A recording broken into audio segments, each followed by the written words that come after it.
Kalau di Condet sih kita cuma punya 5, alhamdulillah. Sisa ya cuma punya 5, alhamdulillah lah, nggak gede lah. Tapi sisanya kita bikin, kita ada urusan di pesantren tuh, di daerah Cimande, Caringin tuh, untuk anak-anak yatimnya kita berbagilah bagaimana caranya, sarang dikit begitu. Menurut gue lumayan lah ya kalau sebulan kontrakan kita umpamanya bulanan 1.700.000 gitu kan lumayan. Kalau kita punya 5 pintu aja lumayan lah. Anak-anak kebagian lah bulanannya dibuat pada masak biar kate bayam doang sama jengkol dicabein ya. Yang penting dia pada makan, dia anak sama cucu. Paling kita begitu aja kalau udah tua. Kalau misalnya kita jadi juragan kontrakan, yang penting kita berarti kita nggak terlalu ngoyo lah nyari kerjaan lain ya.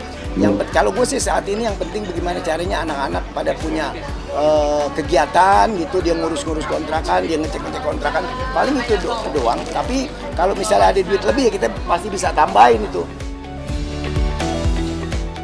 Kalau soal job, gue sebetulnya orangnya ngalir aja ya. Yang penting kuncinya, gue ini udah umur 65. Sekarang yang laku itu kan yang muda-muda, kayak Ruben, kayak Raffi Ahmad, yang laku kan dia. Yang penting kita jadi seniman komedi, yang penting kita jangan cegukan, jangan tersinggungan.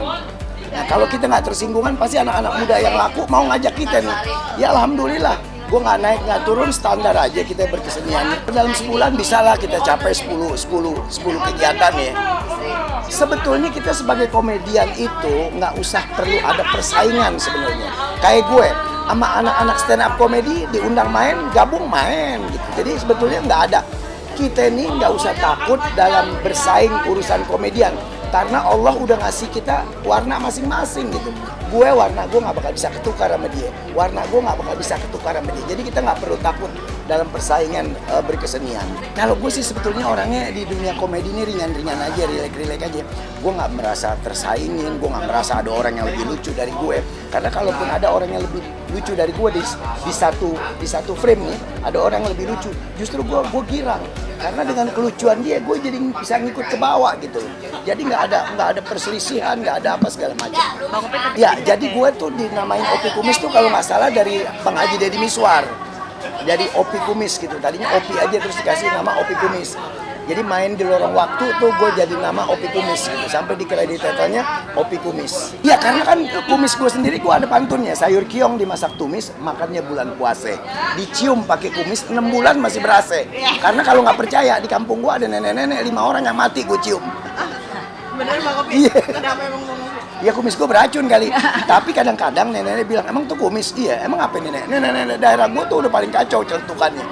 Itu kumis pi, iya, gue pikir hordeng warteg katanya. Wah udah kacau deh. Tapi nggak apa-apa ya, karena kita orang komedi. Jadi orang pun yang berkata komedi sama kita mesti terima. Ya namanya ini dagangan, kita mesti rawat lah. Kita rapiin, kita udah macem-macem lah kita rapiin supaya ini bisa kejaga terus gitu. Ngerapiinnya gimana Bang Opi? Bisa liatin Bang Opi? Ya, biar ke pemirsa. Iya, ngerapiinnya paling nih kan kalau kita sisirin, kalau udah panjang nih kita ambil gunting kecil, kita stick aja nih, stick. Karena kalau kelebihan, gue permasalahannya pernah kumis gue kelebihan, gue makan durian di Kalibata, sampai pulang gue gosoknya cuma pakai tisu, sampai pulang tuh laler hijau ngikutin, itu karena kan di sini bau durian nih. Jadi makanya gue stick sekarang gitu, supaya kalau makan apa-apa nggak terlalu kena sama yang ujung gitu. Pakai minyak kan? Pakai minyak kemiri. Bawa nggak Pak? Nggak bawa minyak kemirinya, ada di rumah. Kadang-kadang gue suka pakein kalau mau tidur pakai sisir kecil tuh, pakein minyak kemiri gitu. Tapi kadang-kadang gue kasih obat juga yang buat ditem-itemin. Kalau gue ngaca, gue nengok dari samping, itu bibir gue kayak bajai Salemba, lo tau nggak? Yang bekas nabrak tiang listrik tuh. Jadi gue nih punya kumis ini mungkin Allah kasih untuk nutupi satu kelemahan.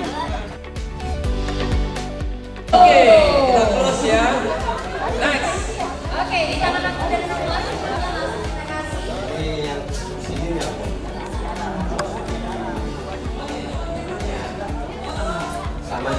Pada hari ini, perkenankan Museum Rekor Dunia Indonesia mengapresiasi pencapaian peristiwa superlatif rekor muri pada rangkaian ini. Tentunya harapan kami, pesona Kahuripan Group semakin tumbuh dan berkembang untuk memberikan manfaat yang banyak. Bersama PT Hikmah Alam Sentosa. Murah di sini murah. DP-nya berapa ya pada waktu itu tuh gua ngurus. Murah di sini. Murah alhamdulillah lah, pemerintah punya program rumah subsidi. Alhamdulillah buat orang-orang yang minim keuangannya jadi bisa ngambil di sini. Ini paling nggak kita punya invest jangka panjang ya, karena kan di sini kan belum jadi benar nih kan, masih panas gitu kan.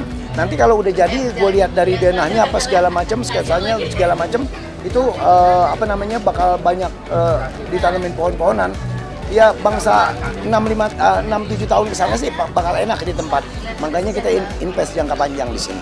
Ya kalau rumah sih sebetulnya kita bagaimana kitanya sih ya, kita tinggal di mana aja. Sebetulnya bagaimana kitanya. Saat ini kan gue tinggal di Condet nih. Kalau gue sih sebetulnya orangnya nggak pernah demen tinggal di komplek. Kalau di komplek kayaknya bercandanya kurang ya. Tapi kalau di Condet gue bercanda, gue tidur jam 2, jam 3, jam 4. Masih banyak orang di sekeliling yang bisa diajak bercanda gitu. Tapi kalau tinggal di komplek kan rata-rata semuanya orang sibuk gitu. Tapi terlepas itu bagaimana kitanya, kita tinggal di mana juga. Ini kebetulan gue invest di sini. Memang gue ambil beberapa rumah, 3 rumah.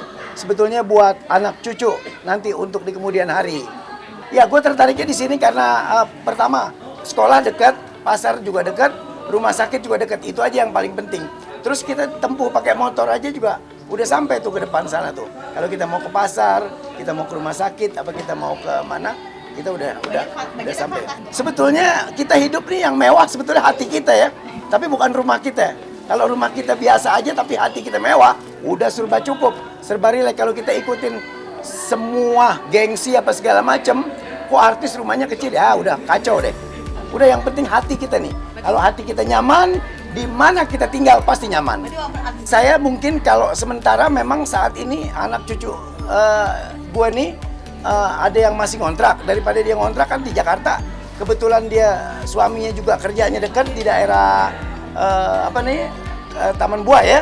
Jadi biarin nanti dia aja yang tempatin di sini sama anak-anaknya gitu. Wah, kita sebagai orang tua memang harus mati-matian kita cari duit ya buat anak, buat istri. Jadi kebetulan gue punya 10 anak dan 9 cucu. Jadi paling enggak gue harusnya sebetulnya harus punya 19 rumah sebetulnya punya harus. Cuma sementara kita ada duit separuh dulu aja kita beli di sini. Ini di dalam kebetulan 2 kamar deh. 2 kamar, ruang tamu sama dapur kamar mandi. Cukup lah untuk punya anak 2 lah dulu. Kebetulan gue punya mantu, anaknya juga nggak ada yang banyak. 1 atau 2 gitu. Cukup lah buat dia santai. Di dalamnya nih ya sekarang ya. Nah ini kita lihat kan cukup nyaman. Kalau kita punya anak 2, 1 atau 2 orang kita cukup nyaman loh. Sekarang nih buat kamar utama umpamanya suami istri. Ini bisa kamar anak-anak. Nah terus di belakangnya masih ada tanah lebih ya.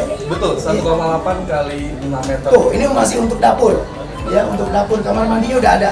Ya cukup lah. Yang penting kita di mana kita tinggal. Yang penting gue bilang tadi hati aja yang penting. Kalau hati kita bersyukur, apa yang Allah kasih begini ya begini, pasti kita bakal nyaman hidup.